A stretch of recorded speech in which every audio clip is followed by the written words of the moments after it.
Hello. Welcome to in physics lesson 7.6 on power. I'm your host, Mr. Hernandez. Okay, so power. Alright, so power is our rate at which work is being done. So our average power is going to be our work over time.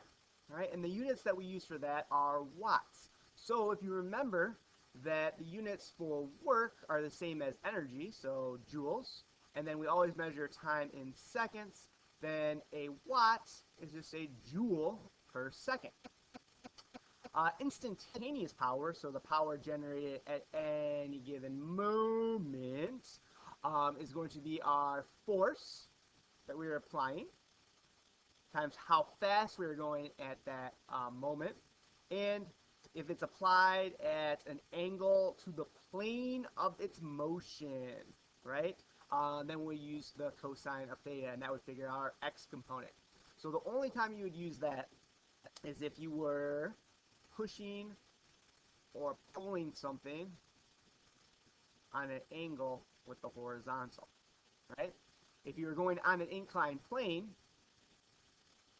then your force is parallel even though you're making an angle with the horizontal, right? So keep that in mind. Other things, there's a lot of units to measure power, one of which is horsepower, which we use for cars and little motors, and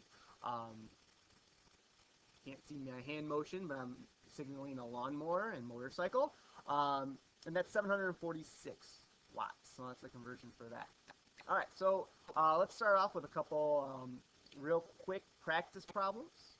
So let's say we have Superman, da, da, da, da, da, da, da, da, and he's going to raise a 2,000 kilogram car up 3 meters. So assuming that he is raising this at a constant velocity, which means a net force that is 0, what we're going to end up doing is raising this up against gravity. So 2,000 times 9.8. That'll give us our force.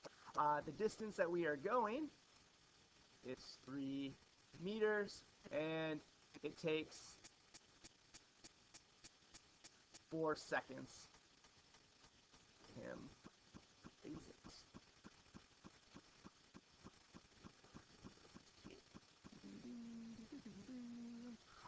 Okay, so anyways,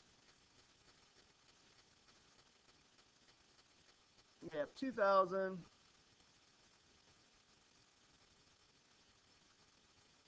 times 9.8. So that gives us 19,600 as our force.